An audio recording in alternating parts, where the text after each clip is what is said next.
The love between a parent and a child is probably one of the greatest forces in the universe. I mean, there are a few things that are as powerful, meaningful, and true as this connection. Speaking from personal experience, my relationship with my son Quinn is basically what I live for. I mean, everything I do from the minute I get up in the morning until the minute I go to bed at night is all for him. And my existence without him is, frankly, it's unimaginable. And from the day he was born, I mean, I understood the reason why I was put here, and simply enough, that's to be his dad. So what happens if that bond, that inseparable connection, is broken? Well, oftentimes, parent and child will grow apart as years go by. There are differences in opinions and lifestyles that can arise and drive a wedge between parent and child. But in most cases, these wounds always hold the possibility of being healed. Now, when tragedy strikes, however, and a parent loses a child, the grief can just be too much to deal with. Some people can recover and move on, albeit the scars that they'll have that'll never fully heal. And they learn to cope and try to remain functional human beings to the best of their ability. Now, on the other hand, though, some people, they never fully recover from this loss, and I can't say I blame them. And they spend the remaining days in a state of constant mourning. And for me, I know well enough that this is something I could never recover from.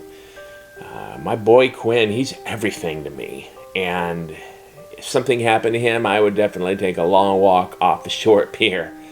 The thought of losing him it's just too much to even comprehend.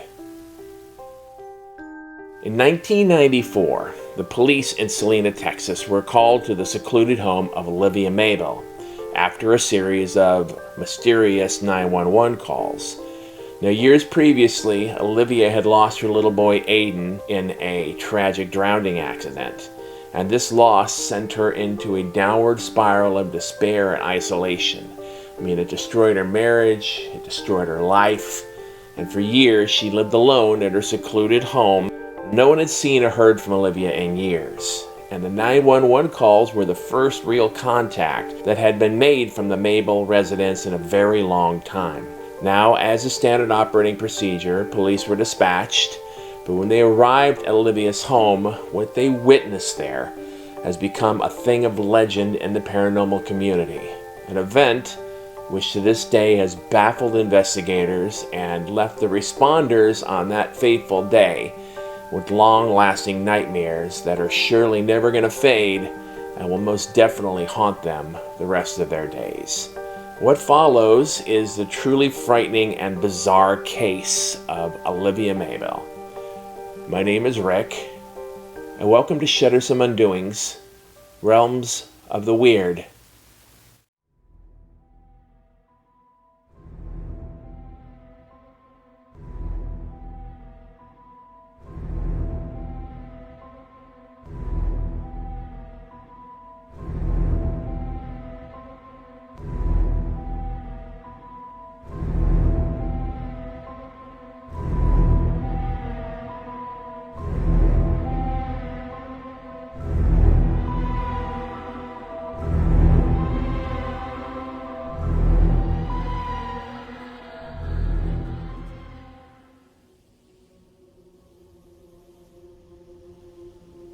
Salina, Texas is a quiet, peaceful town about an hour north of Dallas. Although Salina was not established until 1876, settlers came to the area much earlier. Now, with a current population of over 16,000, Salina, while pretty vigorous in its growth over the last 20 years, still remains a quiet little town in northeastern Texas. Now, in 1994, at the time of the events of this story, the town's population was just under 2,000 residents, and life was simple.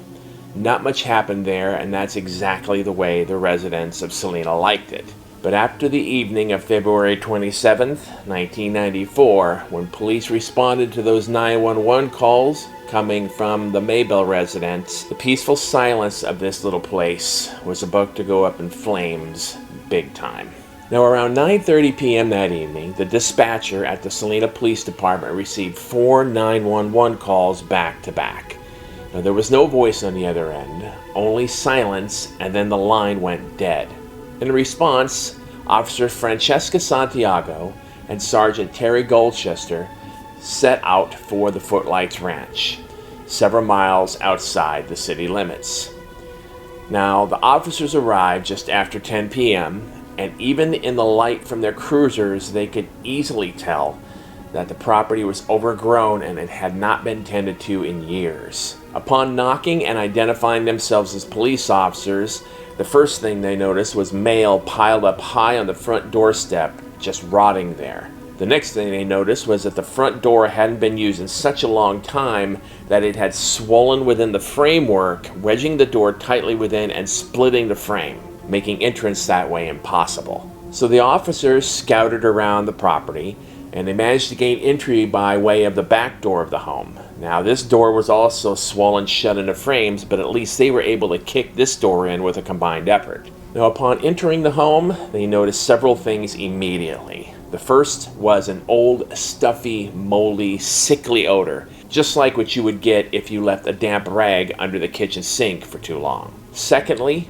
the house was in a severe state of disrepair. Furniture was overturned and smashed, pictures hung crooked on the wall or stood there shattered in their frames, and every window in the house they could see at first glance was either whitewashed or boarded up. Finally, and possibly the most disturbing, there was a thick coat of dust everywhere.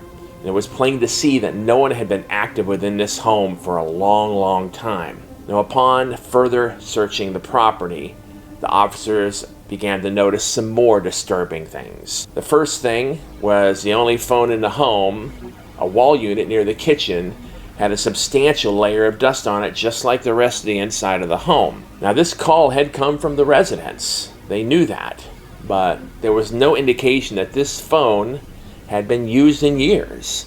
And the layers of dust, they were undisturbed and they were pristine. And keep in mind, guys, this is well before the advent of the cell phone. So it had to be a landline that they had used to call police dispatch. The first room to be searched by chance was Aiden's, and upon entering, the worst part of the night lay at hand for these two officers. The room was immaculate, flawless. I mean, everything was in its place, neat and tidy. Clothes folded in the dressers, toys put away in the toy box, the bed was neatly made, and there wasn't so much as a speck of dust anywhere. Moving the beams of their flashlights around the room, the next thing they saw was an odd and crudely constructed altar to the left of the room. Pictures of Aiden, as well as some of his favorite possessions, including a baseball glove, a teddy bear, and a pair of his favorite shoes, along with burned out candles, dried up flowers, and other weird items adorned the altar. There were many, many handwritten notes, which later turned out to be written by Olivia to Aiden. Now, also affixed to the front of the altar was some ceremonial writing in a language that Sergeant Goldchester didn't recognize. And Santiago, however, did, but at that time she kept it to herself. We'll get back to that later. Now, turning their attention away from the altar, the officers focused the beams of their flashlights to the other side of the room in the opposite corner, and that's where they found Olivia. Now, she was sitting in a rocking chair in that opposite corner. She was dressed in her house coat and slippers. She was not moving. She was dead, and she had been so for a very long time, apparently mummified by the dry Texas climate. Now, in her emaciated hands, she was clutching a stick doll that was dressed in scraps of Aiden's clothing. Officer Santiago would later go on to state, there was a sudden looming pressure in the room, an oppressive, angry energy that overwhelmed my police training. And this sent her fleeing from the room, out of the house, and back to the police car. Sergeant Goldchester followed shortly afterwards, looking pale and sickly with his eyes starting to glaze over. He got into the patrol car next to his partner, sat down, and they called for backup. Now, when dawn broke, spreading light over the ranch and the home, a swarm of police and investigators descended upon the area. They cordoned off the house and they began the process of gathering evidence, with Sergeant Goldchester taking the lead. Now, as officers tore the boards and scraped the whitewash from the windows, it illuminated the inside of the house much better. And it was then that Goldchester noticed something that he and Santiago had missed before. It was a set of small bare footprints on the dusty floor in a back hallway of the home. The footprints led from a guest bedroom to another boarded up window at the far end of that hallway. Now that window was smashed outwards with great force, spreading debris on the ground outside the back of the home. Now upon leaving the home and going around to the back to investigate, Gulcher would later state that he could still see the remains of those small footprints making their way away from the home into the brush at the far end of the backyard. He did not follow them. Instead, he went back into the home and purposely swept away those footprints. And later that day, he would tell Santiago about what he had found, but no one else. Now, at the end of the day, pictures had been taken, evidence collected, and Olivia's body was removed and transported to the coroner's office. Now, although there is no coroner's report to go by, apparently she had sat in that chair and willingly died of thirst, or something had forced her to sit in that chair until she died of dehydration. Flashback to sometime in 1989.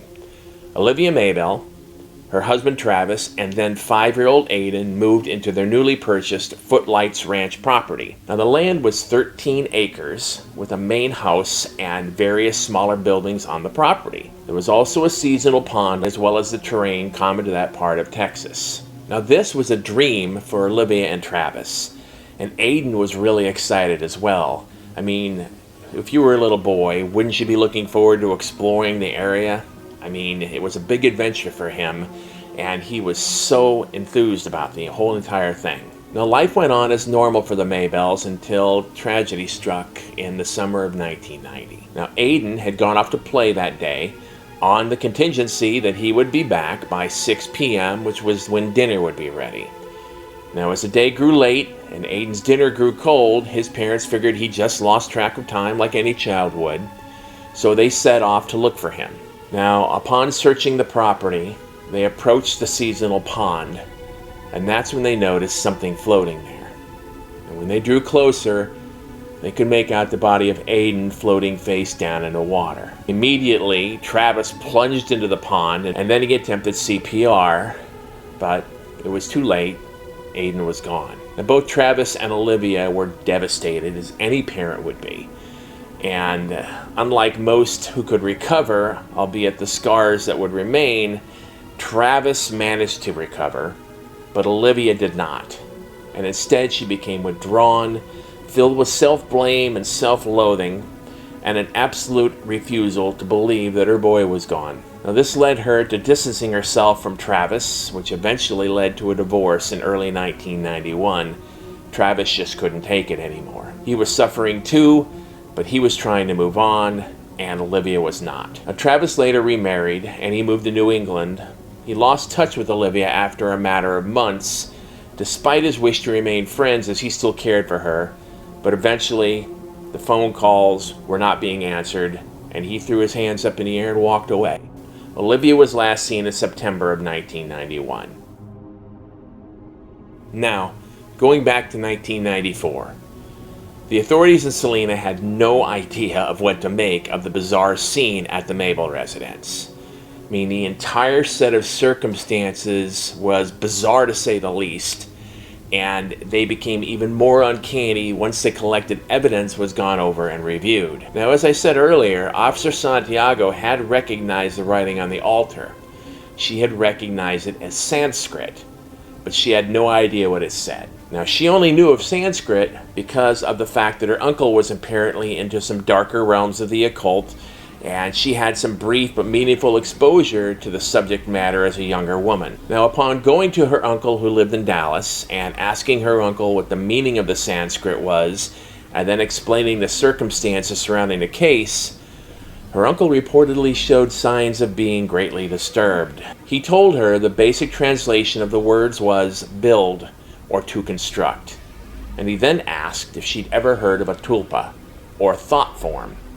She said she hadn't, and her uncle went on to say that in Tibetan Buddhism, there is a mystical practice through which by sheer force of will, a person can manifest a physical being in any form they desire. Now this left Santiago visibly shaken, remembering what Gulcher had told her of the small bare footprints leading down that hallway and through the smashed window. Now, to go more into depth as exactly what a tulpa is, we have to do a little Paranormal 101, ladies and gentlemen.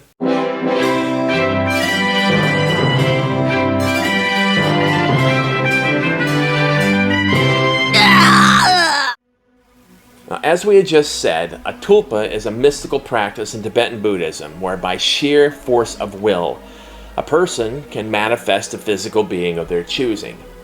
More commonly known as a thought form to the general paranormal community, the more exact term in the Western world is egregore. Now, the official definition of this term is an autonomous psychic or physical entity that is composed of and influences the thoughts of a group of people. In ceremonial magic, a highly skilled magician can create a single egregore for solitary or multiple purposes. Now, this is a risky, complicated, and very secretive process that typically requires a ton of talent and years of experience. But sometimes, by fluke, if a person's will and desire is strong enough, they may be able to do this even by accident. In fact, some poltergeist activities and paranormal cases surrounding children's imaginary friends lend towards the idea that an accidental egregore or thought form may be the cause of these disturbances. Now, a well-known story, or at least well-known to me, and maybe well-known to some of you, is the story of the Golem of Prague.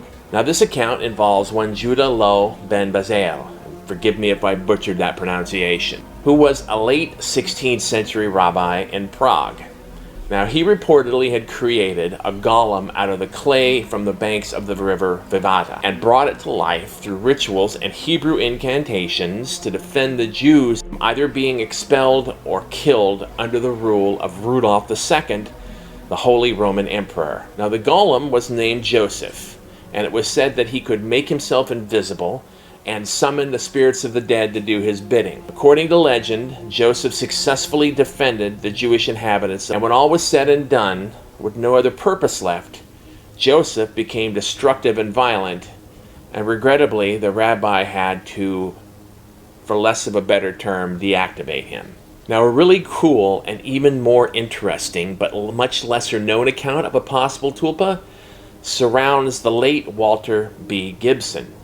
Now, Gibson, if you didn't know, was the creator of The Shadow, the popular radio serial that ran from 1937 to 1954 and was based on his books about the character. And this is really exciting to me because The Shadow has always been one of my favorite literary characters of all time.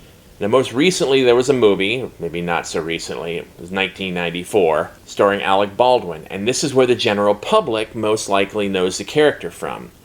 Now, without getting into too much detail for now, the residence at which Gibson lived and completed the final books in the series was supposedly said to be haunted in later years. Now, the ghosts were that of a dashing 30-something man dressed in 1930s attire. This ghost was reportedly very friendly, and some accounts talk of tenants' pets walking up to the specter to be lovingly petted by the spirit before the spirit vanished. Now, the other phantom was that of a man dressed all in black, with the exception of a red scarf that covered his mouth. He wore a black trench coat, as well as a wide-brimmed hat, and this was all topped off by a black, flowing cape. Now, this being was not threatening, but it did portray an air of menace about it, with its piercing, coal-black eyes. In many ways, it was like if you lived in Gotham, and suddenly you saw the Batman. You wouldn't be afraid for your life, but you'd still be afraid. Many of the tenants in later years made no connection between the two specters, but researchers later came to the conclusion that it was possible that the ghosts were actual representations of the fictional Lamont Cranston and his alias, the Shadow. Now, the theory around this states that the property, which is still apparently haunted, but to a much lesser degree today, is not haunted so much by actual ghosts as unintentional byproducts of Gibson's creative energy while writing the novels in that residence for so many years. An accidental tulpa, if you will. Now, personal egregores and tulpas are also said to become potentially uncontrollable once their defined purpose has been fulfilled, just like Joseph, forcing the magician to destroy their creation. Now, going back to Olivia Mabel, an interesting point is a note found on the altar in Aiden's room, written by Olivia, read as follows: "My Aiden, I'm sorry. I'm so sorry. I should have never let it get like this. I'm leaving. I will not let you keep me here, you vile, evil creature. Mommy's coming for you, Aiden, my sweet Aiden. Mommy loves you. The date on this letter was February 27th, 1994, which was the same day as those 911 calls. Now, Officer Santiago would later go on to say about the letter, "One of the oddest parts for me is the date on the last letter we found, dated the very day we kicked that swollen door down. Now, the investigation concluded that Olivia had post-dated everything, but I don't believe that she was alone in that home. And I really don't believe her spirit wasn't still in the room with us that night. But then that's what makes me the crazy one, right? So, all of this ponders the question. After compiling all of the evidence, the altar, the Sanskrit, the stick doll dressed in scraps of Aiden's clothing, the 911 calls made that could not be explained, and the small set of bare footprints found by Sergeant Gulsher, did Olivia create an entity in the form of her son? A sentient being? And did this being become uncontrollable and take her life, or somehow force her into taking her own life in the rumored fashion? Now, sometime later, after a new owner had purchased the property, this new owner, Christopher Hagen, couldn't sell the property to save his life. And it was mostly due to the pall that hung in the air over the events that had transpired at the Footlights Ranch. Now, he attempted to rent out the property on multiple occasions, but apparently no one stayed there for more than a couple of months before leaving, and oftentimes without any notice whatsoever. Now, to debunk the rumors that the property was potentially cursed or haunted, Hagen hired Austin-based paranormal investigator Drew Navarro to get to the bottom of the events at the Footlights Ranch. Now, Navarro spent many weeks on the property and stayed in the home and explored the ranch and the neighboring land surrounding it. And in that time, he proclaimed that he experienced paranormal events unlike anything he'd ever had before, citing that many times he felt as though there was a hostile presence that wanted nothing more to take his life in the most savage way possible. He concluded his investigation as stating, "I'm not even sure this was even ever on our physical plane. In the hundreds of locations I've studied, I've never felt such an imposing force. I couldn't breathe. My heart was constantly racing. This thing's energy kept changing, but none of it felt inviting. Whatever is in there, it's extremely possessive and behaves so erratically like a jealous child throwing a tantrum. As far as I'm concerned, the house and that entire property should be avoided at all costs. It needs serious intervention, because I'm not sure what we're dealing with." Hagen has, to this day, never been able to sell the property, and now local legend says that an angry, murderous, paranormal entity in the form of Aiden Maybelle still stalks the grounds of the Footlights Ranch and the surrounding area. Alone, angry, hostile, and just waiting to encounter some hapless human who trespasses onto the property. Okay, well, that's a pretty damn good story. I mean, that's one for the campfire for sure, and it certainly creeped me out the first time I heard it, and anybody who knows me knows that's not an easy thing to do. The imagery of Olivia Mabel's mummified remains sitting in a rocking chair in Aiden's room, along with the condition of the house, the 911 calls, the child's footprints on the dusty floor, is certainly nightmare fuel to the extreme. And while the scary side of me would love to believe that this story is actually true, unfortunately, or fortunately, depending on how you look at it, there is a great likelihood that a good story is all that this is. Now, with that being said, here are the actual facts surrounding the supposed paranormal event at the Footlights Ranch. Number one, there was no report of any kind anywhere surrounding the death of Olivia Mabel. Nothing in the news, nothing in any media whatsoever. Now, this is despite Salina having its own paper, the Salina Record.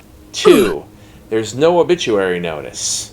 3, there's no inquest or coroner's report. 4, there is no record of a burial or cremation. And 5, there is no record of any Officer Santiago or Sergeant Gulsher ever working for the Salina Police Department. Now, I actually did call the Salina Police Department and I inquired about Olivia Mabel and whether or not a Sergeant Terry Gulsher or Officer Francesca Santiago are or ever were members of the Salina Police Department. And I was abruptly told nothing and no, and then the call was politely but promptly disconnected. So there is that. Now, some other debunking factors here are: there is no record of a Christopher Hagen in that area. There are no property records for the Footlights Ranch. And there is no paranormal investigator out of Austin by the name of Drew Navarro. And perhaps the most damning piece of evidence of all, there was a failed Kickstarter campaign for a film called Thoughtform that showed up just about the time that a website called oliviamabel.com, which is linked in the comments below, popped up, which provided the only pictures and supposed records of the incident. Now, when you take all this into account, even the most ardent paranormal junkies would probably conclude that the entire case of Olivia Mabel is nothing more than a marketing campaign for a failed Kickstarter film project, which is kind of disappointing.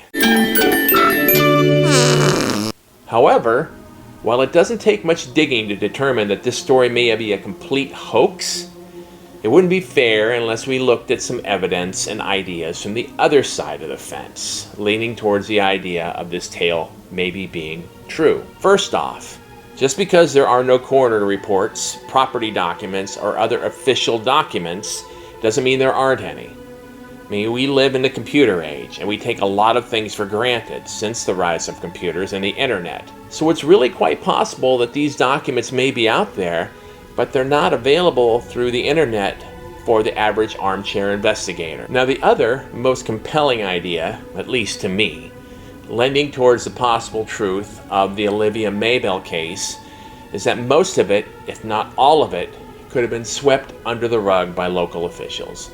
And yes, I know this sounds like a conspiracy, and I'm going to sound like a conspiracy nut here, but just hear me out. Now, in 1994, the town of Salina's population was at 1,983 residents. In 1994, its population had increased by 170%. Now, the town's population in 2020 sets at over 18,000.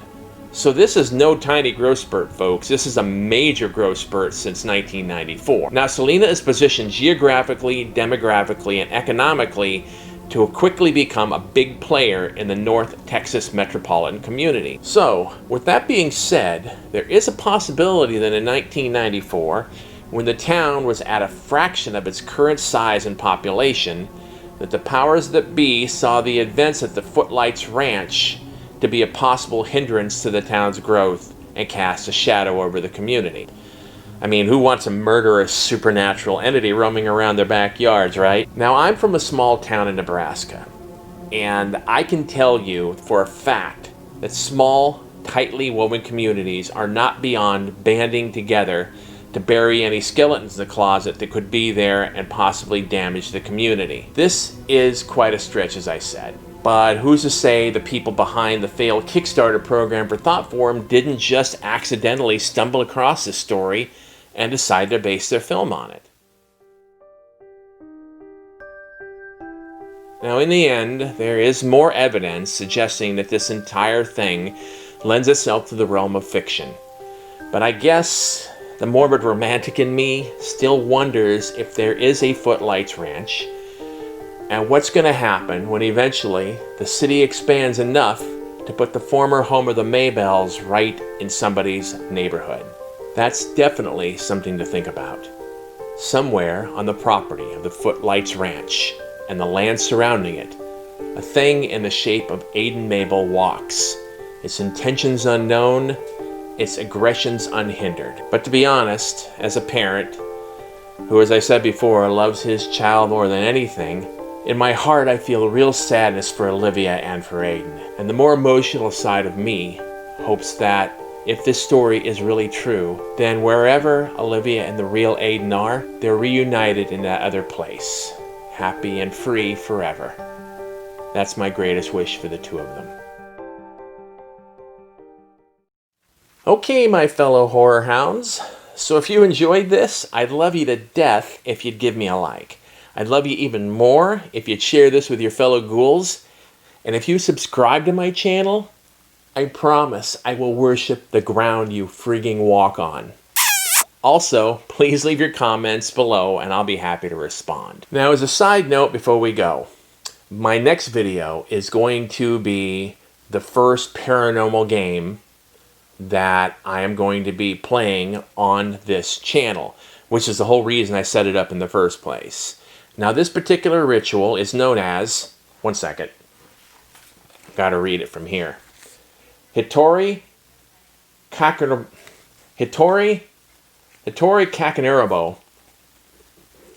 I probably slaughtered that, but you know, it is what it is. Hitori Kakarenbo. That's good enough for right now. Otherwise known as One Man Hide and Seek. I've gone to great lengths to make this as controlled an environment as possible for the actual ritual. I'm going to have multiple cameras set up. I'm going to be using scientific equipment. I'm going to be doing all that stuff so that in case we catch something, we catch something.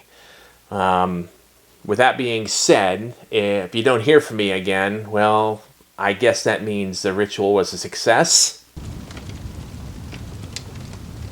Kind of a double-edged sword there. You know. Now, with that being said, guys, until we meet again, please keep the wind to your back and the moonlight on your face. And please be safe. I'm out.